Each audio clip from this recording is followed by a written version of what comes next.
Whether it's Halloween season or not, you can never go wrong with a good spooky level. It's one of my favorite level themes in video games. It gives otherwise colorful, fun, and family-friendly games a chance to get a little more dark and scary. I should mention, I'm not gonna talk about scary levels from horror games or horror-adjacent games. That's basically cheating, and it wouldn't make for an interesting video. So, no Castlevania, no Five Nights at Freddy's, or anything like that. But with all of that out of the way, let's get started.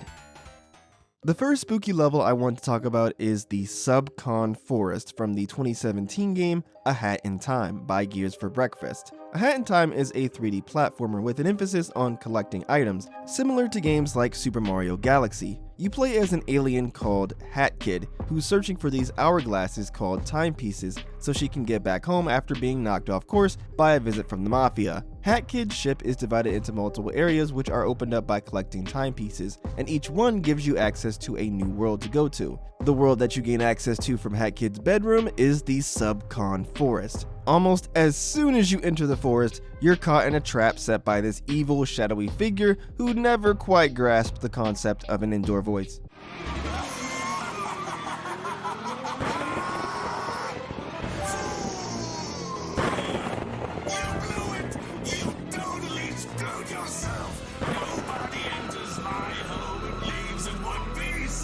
The evil dude gives you the choice between dying or signing your soul over to him in a contract. Being the contrarian that I am, I tried to see if he really would go through with killing you if you say no to his contract, and eventually, if you say no enough times, he does just body you. He says that the contract that you sign will remain in your start menu so you don't forget about it, and in fact, you can pause the game and the contract is right there. So, whenever you want to remind yourself that you do in fact no longer have a soul, there you go. The contract even stays in your pause menu if you go and visit other worlds, which is a really nice touch. Subcon Forest basically has you doing various chores for the evil dude, like delivering packages, cleaning a well, and fighting a toilet. The mission with the well is pretty cool, as it's the place where you get a grappling hook called the hook shot. Yeah, it's just literally called the hook shot. Eat your heart out, Legend of Zelda. Grappling hooks are always fun. In any case, Subcon Forest is this really creepy woodland area with spiders, ghosts, and these creepy statues that love to jump scare you.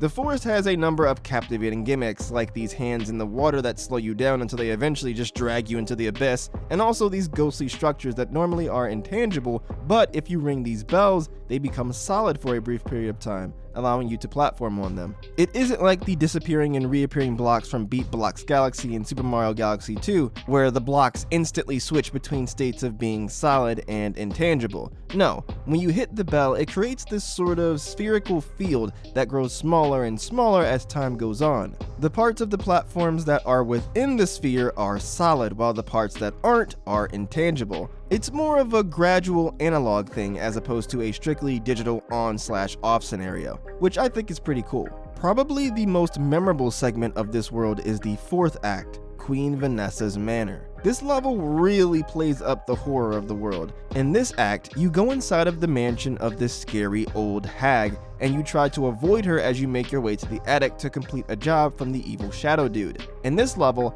the game stops being a platformer and it becomes a straight up horror game as you try to run and hide from Vanessa while trying to find keys to make your way to the attic. I'm not gonna lie, there were some moments when I legitimately tensed up.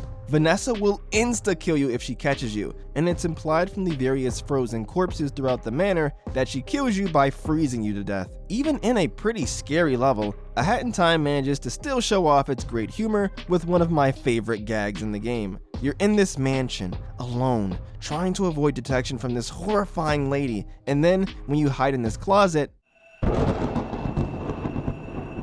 I actually laughed out loud when I saw this. It's great. Another spooky area with a bit of goofiness to it is the Sapphire Passage from the 2001 platformer by Nintendo, Wario Land 4. Wario Land 4 is a part of the Wario Land series, which itself is a sort of continuation / spin-off of the Mario Land series. The first Wario Land game even has the subtitle Super Mario Land 3. Wario Land 4 is a platformer where you play as the titular Wario, a greedy son of a gun who travels all the way to the jungle to find treasure inside of a pyramid. What I love about Wario is that he's not some hero trying to save the world or defeat evil, he's just a guy trying to make big bucks. I respect it. Each level has you searching for treasure as well as a key to advance to the next stage. Once you reach the end of a stage, you press this frog switch, and when you do, you have to race back to the start of the level before a timer reaches 0. The run back is almost never the same as your first time through. Often the stage will change in some way, with new areas being accessible.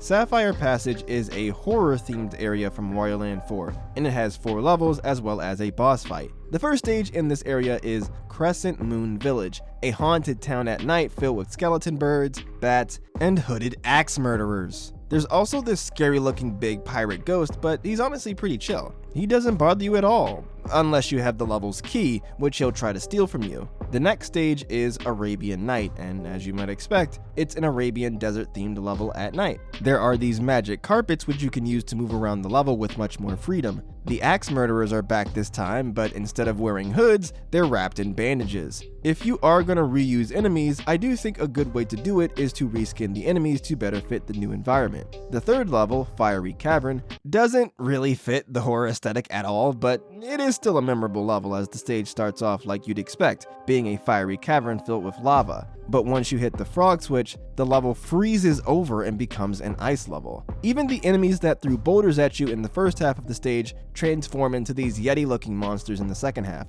Speaking of transforming, one of the most entertaining parts of Wario Land 4 is the plethora of different power-up forms that Wario can change into.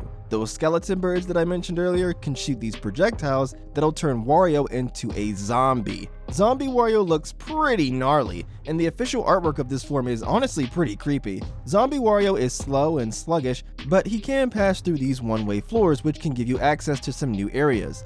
Those bats that I mentioned earlier can turn Wario into a bat himself, and he can then use his wings to fly through the stage, though you have to be careful, because if you come into contact with light, you'll revert back to your normal form. In the icy portion of Fiery Cavern, there are these drops of snow that trap Wario in a snowball, allowing him to roll really fast down slopes. The really fascinating thing about the Wario Land power-ups is that they're not really power-ups, they're form changes that have benefits and drawbacks, and how useful they are often relies on how well you can utilize your environment. The last stage in Sapphire Passage is Hotel Horror, a more open-ended level where you go through rooms on the various floors in a haunted hotel. There really isn't much to say here. This level doesn't introduce any new enemies or enticing new gimmicks, but as a spooky level, it gets the job done. The boss for Sapphire Passage is the Cat Bat, an appropriately named bat with cat-like features, or maybe it's a cat with bat-like features. In any case, it's a pretty straightforward boss where you have to get to the top of the boss's head to damage it. The Sapphire Passage is overall a fun area in a game with some cool level aesthetics. The Wario Land series would get a spiritual successor in the 2023 game Pizza Tower by Tour de Pizza. In this game, you play as Peppino, a man who owns a small, failing pizza restaurant that's in danger of being blown up by an evil pizza at the top of the titular Pizza Tower. Like Wario Land, you go through various levels separated into different areas, and each level has plenty of items for you to collect. It even does the escape sequence thing where you have to run back to the beginning of the stage in a limited amount of time. Pizza Tower actually has a few spooky levels. Blood Sauce Dungeon has you diving into the depths of a tomato sauce filled pit. There's a section in this level similar to Sunset Shore from Donkey Kong Country Returns, where the level's foreground is in shadow, which looks pretty cool. Waste Yard has you go through a graveyard filled with ghosts. Peppino even has a power-up to turn into a ghost, allowing him to fly and phase through these cheese graters. Pizza Scare is essentially a spooky version of a previous level in the game, Pizzascape. In Pizza Scare, you fight wizards and ghosts armed with knives. There's a pretty cool gimmick that this level has where a ghost possesses various objects in the stage. Eventually, you manipulate him into possessing certain objects in order to progress through the stage. Don't Make a Sound, from its title card and the opening moments of the stage, seems like a relatively upbeat and unassuming level. That is, until you notice the animatronics on stage in the background. Remember how I said I wouldn't talk about FNAF in this video? Well, I don't have to because Pizza Tower already has me covered. In this level, you go through a creepy pizza restaurant and you have to avoid being seen by these guards, or they'll summon animatronics to come and kill you. And of course, if you get caught by one, you get a jump scare. There is a benefit to the animatronics though. If they're summoned, security doors inside the restaurant will open, allowing you to access locked off areas. What takes this level from being just great to amazing is at the end of it, you get a gun. After being chased, hounded, and hunted by these robots, you get the cathartic opportunity to finally blast them to bits. There is actually another spooky level called Trick or Treat that was added in the Halloween event back in October 2023. The level can only be unlocked by beating the game and finding 20 pumpkins hidden in the 20 standard levels of Pizza Tower. The Halloween event is over now, so unfortunately you won't be able to find these pumpkins anymore. That is, unless you turn your system clock back to one of the days the event was still up. It's a fairly straightforward level. You go around looking for pumpkins as you're chased by a pumpkin-headed ghost. As you can see, for a game that doesn't have a ton of levels, quite a number of Pizza Tower stages have some element of horror to them. Well, it's likely the reason for this has something to do with the fact that Pizza Tower was originally going to be a horror game, specifically a horror RPG about Peppino fighting scary monsters in his restaurant.